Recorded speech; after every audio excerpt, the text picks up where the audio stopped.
আসসালামু আলাইকুম রহমতুল্লাহ। আমি মোহাম্মদ হাসান আলী। আজকে আপনাদের সাথে আছি বেসিক ইলেকট্রিসিটি নিয়ে, এবং আপনাদের সবাইকে অ্যাডভান্স কোচিং হোমের পক্ষ থেকে অনেক অনেক স্বাগতম।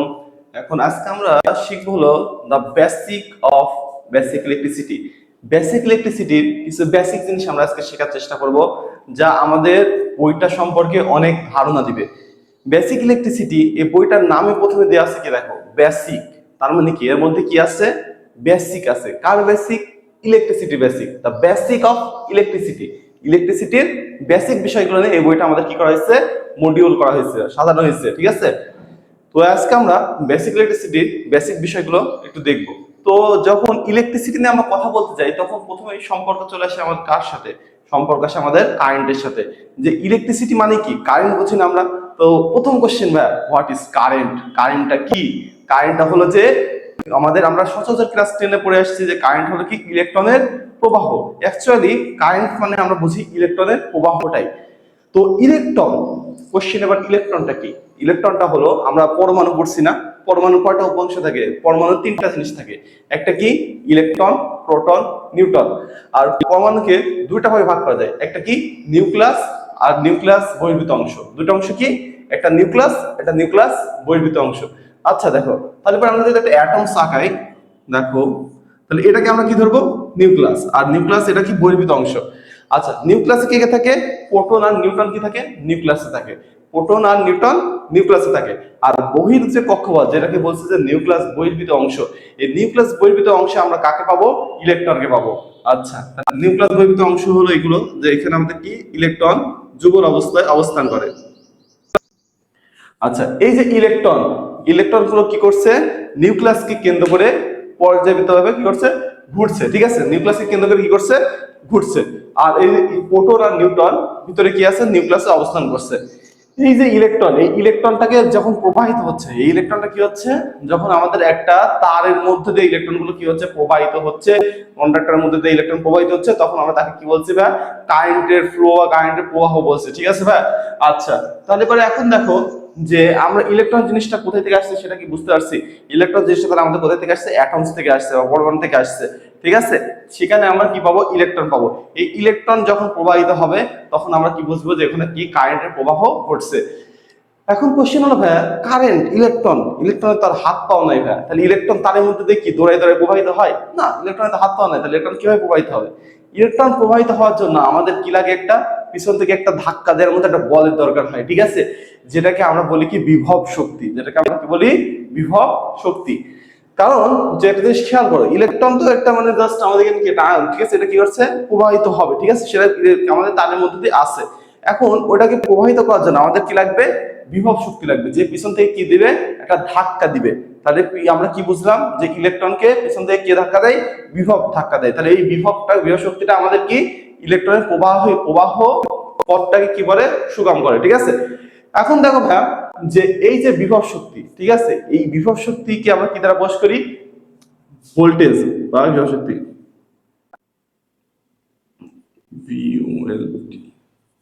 ভোল্টেজ। আচ্ছা, একে আমরা ভি দ্বারা প্রকাশ করি। আর যে কারেন্টের কথা বলছি, সেই কারেন্টকে আমরা কি দ্বারা প্রকাশ করি? আই দ্বারা। আই ইকুয়াল টু কি আমাদের কারেন্ট, ঠিক আছে। আচ্ছা, তাহলে V by C, I by C. এখানে আমাদের ইলেকট্রিক্যালে এই মানে বেসিক ইলেকট্রিসিটিতে আরেকটা মেজর জিনিস আছে, সেটা হলো ভাই রেজিস্ট্যান্স। তাহলে রেজিস্ট্যান্স জিনিসটা কি, এখন আমাদেরকে সেটা বুঝতে হবে, ঠিক আছে ভাই। রেজিস্ট্যান্সটা হলো যে দেখো, তোমাদের বাসায় যে বিভিন্ন ফ্যান থাকে, লাইট থাকে, অনেক কিছু আছে না, এই অনেক কিছু জিনিস তোমাদের যেগুলো আমরা ব্যবহার করছি, সেখানে কি হয়? কারেন্টের একটা বাধা পায়। কারেন্ট কি হয়? একটা বাধা পায়। আচ্ছা দেখো, বিষয়টা এমন যে তোমাদের বাইরে কি আছে, যে আমাদের মেইন লাইন, এই লাইন থেকে আমাদের কারেন্ট কি করছে? বাসাতে আসছে, ঠিক আছে, বাসার মিটার হয়ে আমাদের বোর্ডে আসছে। বোর্ড থেকে কি করছে? ফ্যানে যাচ্ছে, লাইটে যাচ্ছে, লাইট দিয়ে ঘুরে আবার কি করছে? বোর্ডে আবার ব্যাক করছে। কারেন্ট কিন্তু এমন ভাবে যায় যে একটা তার দিয়ে কি করে কারেন্ট ঢুকে, আবার আমাদের আরেকটা তার দিয়ে কারেন্ট বের হয়ে চলে আসে, ঠিক আছে। আচ্ছা, তো এখন কথা হচ্ছে যে এই যে কারেন্টটা যাচ্ছে, যেতে লেগে যখন ফ্যানে যাচ্ছে, ফ্যানে যাওয়ার পর কি হচ্ছে? ওখানে একটা কারেন্টের কি হচ্ছে? বাধা ঘটছে। আর এই যে কারেন্ট যেখানে যেখানে বাধা পায়, এই বাধাটাকে আমরা কি দ্বারা প্রকাশ করি? আমরা রোধ বলি। এই বাধাটাকে আমরা কি বলি? রোধ বা রেজিস্ট্যান্স বলি, ঠিক আছে, যাকে আমরা আর দ্বারা প্রকাশ করি। আর ইকুয়াল টু রেজিস্ট্যান্স। তাহলে এখানে আমরা তিনটা জিনিস হলো, একটা ভি, একটা আই, একটা আর। তাহলে ভোল্টেজ, কারেন্ট এন্ড রেজিস্ট্যান্স। ঠিক আছে ভাইয়া? তাহলে পরে আমরা যদি এই বেসিক ইলেকট্রিসিটি প্রথম যে মেইন বিষয়, যে আমাদের একটা মাদার ল আছে, ঠিক আছে, মানে বেসিক আমাদের ইলেকট্রিসিটির একটা মাদার ল আছে, সেটা কি I equal to V by R. ঠিক আছে? এটা দ্বারা বোঝায় যে কারেন্টটা আমাদের রেজিস্ট্যান্সের ব্যস্তানুপাতিক ভোল্টেজের সমানুপাতিক। আমি তোমাদের বোঝালাম যে কারেন্টকে ভোল্টেজ পিছন থেকে কি দিচ্ছে, ফোর্স দিচ্ছে বা ধাক্কা দিয়ে কারেন্টকে কি করছে, এগিয়ে নিয়ে যাচ্ছে। তো যখন কারেন্টকে ধাক্কা দিচ্ছে বিভব, তার মানে কি কারেন্ট যদি মানে বিভব যদি বাড়ে, মানে যত জোরে তোমাকে ধাক্কা দিবে তুমি তত দ্রুত যাবে না? তাহলে তোমাকে যত জোরে ধাক্কা দিবে তুমি তত দ্রুত কি করবে, অগ্রসর হবা। তাহলে পারে যে আমাদের ভোল্টেজ যত বেশি হবে কারেন্ট তো তাহলে অবশ্যই তত বেশি হবে।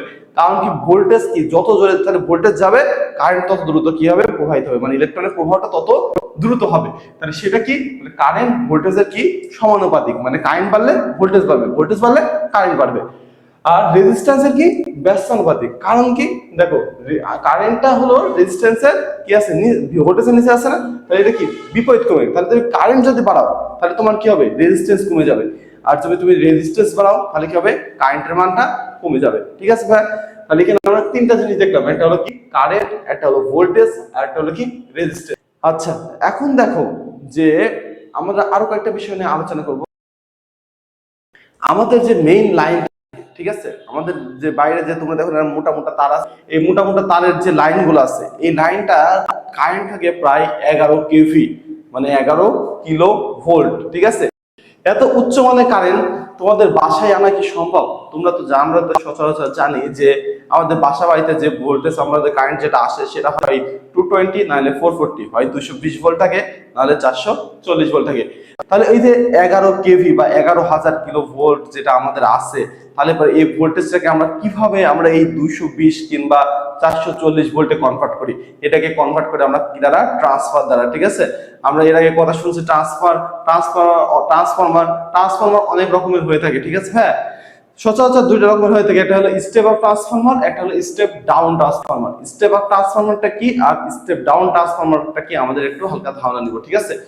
স্টেপ আপ ট্রান্সফরমারটা হলো এটা, যে তুমি মনে করো তোমার সাবস্টেশন থেকে তোমার কারেন্টের ভোল্টেজটাকে তুমি যদি আনছো, আনার পরে তোমার লাইনটা হয়ে গেছে যে অনেক দূরে, মনে করো সাপোজ লাইক অ্যাজ তুমি ইন্ডিয়া থেকে তুমি কারেন্টকে কি করবে, আমদানি করবে। ঠিক আছে? তুমি কারেন্টকে যদি ইন্ডিয়া থেকে তোমাকে আমদানি করতে হয়, তাহলে মধ্যবর্তী পথটা কি অনেক সুদৃঢ় না? তাহলে এই সুদৃঢ় যে পথটা আছে, এই পথটাকে অতিক্রম করতে না আমরা কি জানি, তারের মধ্যে যখন কারেন্ট আসবে তখন ওর মধ্যে কি একটা হবে, লস সৃষ্টি হবে না? এটা সিস্টেম লস বা কারিগরি লস বা যে কোনো একটা লস, যার কথা বলো, তাহলে কারেন্ট কি হবে, আস্তে আস্তে কমতে থাকবে। ঠিক আছে? সেই কারেন্টটাকে যে লসের পরিমাণের হাত থেকে কমানোর জন্য আমরা কি করব, মাঝে মাঝে একটা করে স্টেপ আপ ট্রান্সফরমার ইউজ করবো, যাতে কিছু দূর আসার পর ভোল্টেজটাকে কি করে আবার একটু বাড়িয়ে দেয়, তাহলে পরে লস গুলো আমাদের কি হবে, কম হবে। তো আমরা দূরবর্তী লাইনে যখন কারেন্ট প্রেরণ করি তখন আমরা একটা স্টেপ আপ ট্রান্সফরমার ইউজ করি। ঠিক আছে? তাহলে পরে স্টেপ ডাউন ট্রান্সফরমার কথা ইউজ করি ভাইয়া। স্টেপ ডাউন ট্রান্সফরমার আমরা ইউজ করি তোমাদের সচরাচর যে আমরা যে লাইনে থাকি, মনে করি 11 কেভি লাইন, সেই লাইনটাকে যখন আমি 220 কিংবা 440 এলাকা ভিত্তিক যখন আমি ভাগ করে দেবো, যে এই এলাকায় এটাই 220 ভোল্টেজ যাবে, এখানে 440 ভোল্টেজ যাবে। ঠিক আছে? তখন আমরা কি করবো, একটা স্টেপ ডাউন ট্রান্সফরমার ইউজ করে দেবো। তাহলে সেখানে স্টেপ ডাউন ট্রান্সফরমার দিয়ে কি হবে, 11 কেভি লাইনকে ওখানে কি করে দিবে, যে তোমার 220 বা 440-এ কনভার্ট করে দিবে। ঠিক আছে? তো কথা হচ্ছে যে ট্রান্সফরমার যদি তোমাদের মানে সিলেবাসে অন্তর্ভুক্ত না, তবু আমাদের সবকিছুই বেসিক। আজকে বলছি আজকে আমরা ক্লাস নেব কি, the basic of electricity. Electricity কিছু বেসিক বিষয় নিয়ে আমরা আলোচনা করব। তো আমরা অনেক বেসিক আজকে শেখার চেষ্টা। আচ্ছা, তো এখন দেখো যে আমাদের আরো দুইটা জিনিস আছে, রেজিস্ট্যান্স মানে বুঝলাম না, এই রেজিস্ট্যান্সের সাথে আরো দুইটা জিনিস আছে, একটা হলো ইন্ডাকটেন্স আর একটা হলো ক্যাপাসিট্যান্স। ঠিক আছে? তো প্রথমে হলো ক্যাপাসিটর জিনিসটা কি, ক্যাপাসিটর বা ক্যাপাসিটেন্স জিনিসটার নাম পরিচিত পরিচিত লাগে না? জিনিসটা আসলে পরিচিত আমাদের, সেটা কি জানো? তোমাদের ফ্যানের উপরে দেখবে একটা গোল করে একটা জিনিস লাগানো থাকে, সেটার নাম হলো কি, ক্যাপাসিটর। আর এই ক্যাপাসিটরের যে ধারণ ক্ষমতা তাকে আমরা কি বলবো, ক্যাপাসিটেন্স। আচ্ছা দেখো, বিষয়টা এমন যে মূলত আমি যদি সংজ্ঞায় আসি, তাহলে দুইটা পরিবাহী পদার্থ, দুইটা পরিবাহী পদার্থ। তাহলে এখানে একটা কোশ্চেন আসে, ভাই কি বলছে আমি, পরিবাহী পদার্থ, তাহলে পরিবাহী জিনিসটা কি? আচ্ছা, পরিবাহী পদার্থ প্রথমত তিন প্রকার হয়, পরিবাহী, অপরিবাহী, অর্ধপরিবাহী। তাহলে পরিবাহী জিনিসটা কি? পরিবাহী জিনিসটা হলো তোমাদের যার মধ্যে দিয়ে বিদ্যুৎ সহজে চলাচল করতে পারে, ঠিক আছে? যার মধ্যে বিদ্যুৎ সহজে চলাচল করতে পারে আমরা তাকে কি বলবো? পরিবাহী বলবো। আর যার মধ্যে দিয়ে বিদ্যুৎ চলাচল করতে পারে না তাকে আমরা কি বলবো? অপরিবাহী। সিম্পল কথা। কিন্তু অর্ধপরিবাহী জিনিসটা কি? অর্ধপরিবাহীকে আমরা আরেকটা নাম দিয়ে থাকি, সেটা হলো সেমিকন্ডাক্টর, ঠিক আছে? তাহলে অর্ধপরিবাহী জিনিসটা হলো এটা যে তোমাদের পরিবাহী অপরিবাহী দুটো মাঝামাঝি একটা অবস্থা, মাঝে আমরা যাকে বলি কি গোল আলু, ঠিক আছে? এই গোল আলুকে আমাদের সেমিকন্ডাক্টর বা অর্ধপরিবাহী। তো অর্ধপরিবাহীটা হলো যে যার মধ্যে দিয়ে কারেন্ট হালকা প্রবেশ করে, ঠিক আছে? মানে মনে করো পরিবাহী অপরিবাহীর একটা মধ্যম পন্থা মানে মাঝামাঝি একটা অবস্থা, ঠিক আছে? সেটাকে আমরা কি বলছি? অর্ধপরিবাহী বলছি, ঠিক আছে ভাই? আচ্ছা, এখন দেখো পরিবাহী অপরিবাহী অর্ধপরিবাহী মাঝখানে কিছু জিনিস আছে, সেটা হলো কয়েকটা ব্যান্ড আছে। কয়টা ব্যান্ড আছে? তিনটা ব্যান্ড আছে। একটা হলো কন্ডাকশন ব্যান্ড, একটা হলো ভ্যালেন্স ব্যান্ড, আর একটা কি ফরবিডেন এনার্জি গ্যাপ। কি কি বললাম? একটা কন্ডাকশন ব্যান্ড, একটা ভ্যালেন্স ব্যান্ড, আর একটা কি ফরবিডেন এনার্জি গ্যাপ। তো জিনিসটা এমন, মনে করো তোমাদের দেখাই, মনে করো এটা আমাদের একটা ব্যান্ড যাকে আমরা বলছি কি কন্ডাকশন ব্যান্ড, আর এটা হলো একটা ভ্যালেন্স ব্যান্ড, ঠিক আছে? মনে করো আর মাঝামাঝি যে গ্যাপটা আছে সেটাকে আমরা কি বলছি? ফরবিডেন এনার্জি গ্যাপ, ঠিক আছে? তো এই যে দুটো ব্যান্ড কন্ডাকশন ব্যান্ড আর কি ভ্যালেন্স ব্যান্ড, এই ব্যান্ড দুটো ব্যান্ডের মাঝামাঝি যে ফরবিডেন এনার্জি গ্যাপটা থাকে, এই গ্যাপটা যদি কম থাকে মানে একদমই যদি কম থাকে, পাশাপাশি যদি লাগানো থাকে, তাহলে তাকে আমরা কি বলবো? পরিবাহী পদার্থ বলবো। আর এই গ্যাপটা যদি এরকম হালকা মানে মাঝামাঝি পর্যায়ে একটা থাকে তাকে আমরা কি বলবো? সেমিকন্ডাক্টর বা অর্ধপরিবাহী বলবো। আর যদি এই গ্যাপটা অনেক বেশি থাকে মানে একটা এই মাথায় একটা ওই মাথায়, ঠিক আছে, তাহলে পরে আমরা কি বলবো? তাকে অপরিবাহী বলবো, ঠিক আছে? তার মানে এটা ডিপেন্ড করে কি তিনটা ব্যান্ডের উপরে, একটা কি কন্ডাকশন ব্যান্ড, আর একটা ভ্যালেন্স ব্যান্ড, আর মাঝামাঝি যে গ্যাপটা থাকে তার নাম হলো ফরবিডেন এনার্জি গ্যাপ। সবাই মনে রাখবা আশা করি। তো এটা গেল কি আমাদের পরিবাহী অপরিবাহী অর্ধপরিবাহী। এটা কোথায় থেকে আসছিল? আমাদের ক্যাপাসিটর থেকে আসছিল। ক্যাপাসিটরের সঙ্গে বলছিলাম যে দুটা পরিবাহী পদার্থের মাঝখানে একটা অপরিবাহী পদার্থ রেখে যদি কি করা হয়, পরিবাহী পদার্থ দুটাকে পৃথকীকরণ করা হয়, তখন তাকে কি বলে? ক্যাপাসিটর বলে। তাহলে কি বললাম ভাইয়া? দুইটা পরিবাহী পদার্থ, দুইটা পরিবাহী পদার্থর মাঝামাঝি যদি একটা অপরিবাহী পদার্থ রেখে দুটাকে কি করা হয়? যদি পৃথক করা হয়, ঠিক আছে? দুটাকে কি করা হয়? পৃথক করা হয়, তখন তাকে আমরা কি বলবো? ক্যাপাসিটর। আর ক্যাপাসিটরের কাজটা কি তোমরা জানো? ক্যাপাসিটরের কাজ হলো ভাই বিদ্যুৎকে অ্যাবজর্ব করে রাখা, মানে নিজের মধ্যে সঞ্চয় করে রাখা, ঠিক আছে? তাহলে বিদ্যুৎকে সঞ্চয় করাটা কার কাজ? ক্যাপাসিটরের কাজ। আর এই কাজ করার যে ক্ষমতা তাকে আমরা কি বলবো? যে সঞ্চয় করে রাখার ক্ষমতা, এটাকে আমরা কি বলবো? ক্যাপাসিটেন্স। তাহলে এই যে আমরা কি বলছি? বিদ্যুৎকে যে ভিতরে সঞ্চয় করে রাখার ক্ষমতাকে আমরা কি বলছি? ক্যাপাসিটেন্স বলছি। আর ক্যাপাসিটর হলো দুটি পরিবাহী পদার্থের মাঝখানে একটা অপরিবাহী পদার্থ রেখে যদি দুটাকে পৃথক করা হয় তখন তাকে আমরা কি বলবো? ক্যাপাসিটর বলবো, ঠিক আছে ভাইয়া? আচ্ছা, আরেকটা জিনিস বলছিলাম সেটা কি? ইন্ডাক্টর। আর এই ক্যাপাসিটরকে কি দ্বারা প্রকাশ করা হয়? সি দ্বারা, ঠিক আছে? আচ্ছা, আর ইন্ডাক্টরকে প্রকাশ করার আগে লিখে দিই এল দ্বারা, ঠিক আছে? তাহলে পরে ইন্ডাক্টর জিনিসটা কি? ইন্ডাক্টরটা কি জানো? যে একটা তার, পরিবাহী তার। তাহলে পরিবাহী জিনিসটা তো আলোচনা করেছি। তাহলে পরিবাহী তার, মনে করো একটা পরিবাহী তারকে যদি আমরা পেঁচিয়ে কুণ্ডলাকৃতি বা কয়লাকৃতি করি, ঠিক আছে ভাই? তাহলে কি বলছি? একটা পরিবাহী তারকে যদি আমরা পেঁচিয়ে কুণ্ডলাকৃতি বা কয়লাকৃতির করা হয় তখন তাকে কি বলে? ইন্ডাক্টর বলে। তাহলে একটা আরেকবার বলি ভাই, একটা পরিবাহী তারকে যদি আমরা পেঁচিয়ে বা কয়লাকৃতি করে তাহলে পরে আমরা কি করব? তাকে কি বলবো? ইন্ডাক্টর বলবো। ইন্ডাক্টরের মানে যে আমরা বলছি ইন্ডাকটেন্স, ঠিক আছে? ইন্ডাকটেন্স জিনিসটা কি? ইন্ডাকটেন্স জিনিসটা হলো যে ইন্ডাক্টর এর মধ্য দিয়ে যদি কোনো পরিবাহী পদার্থ প্রবেশ করা হয়, যদি একে কি তারপরে কি করা হয়? যদি কারেন্ট প্রবাহ দেওয়া হয় তাহলে এটা একটা তড়িৎ চুম্বকীয় আবেশ বা ইলেকট্রোম্যাগনেটিক ফোর্স ক্রিয়েট করে, ঠিক আছে? সেটাকে আমরা কি বলছি? ইন্ডাকটেন্স। এটার একটা বাস্তব উদাহরণ কেমন ভাবে পাইতে পারি?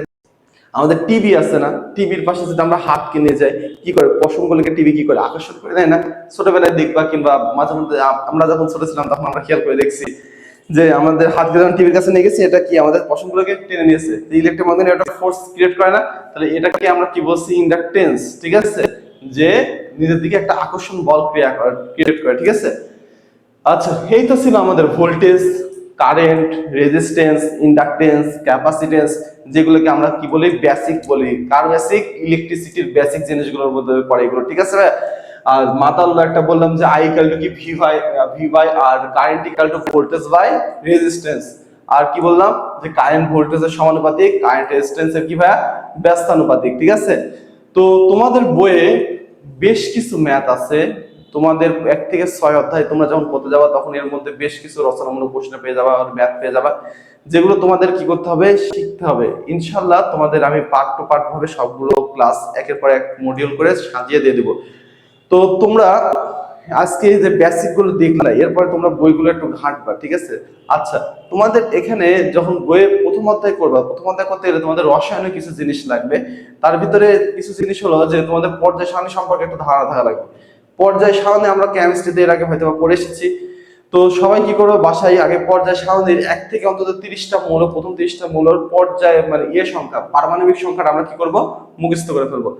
1 থেকে 30 পর্যন্ত যদি তুমি পারমাণবিক সংখ্যা পারো, তাহলে পরে আমরা ইজিলি আমাদের যে প্রথম যে টপিকটা আছে সেটা হলো যে ইলেকট্রন বিন্যাস করে আমরা কি করব, এটা একটা পারমাণবিক গঠন দেখাবো, সেটা আমরা খুব ইজিলি বের করতে পারবো। ঠিক আছে ভাই, আজকে এটুকুই থাকলো। সামনের দিন ইনশাআল্লাহ আমরা প্রথম অধ্যায়ের পার্ট টু পার্ট ভাবে আমরা দেওয়ার চেষ্টা করব।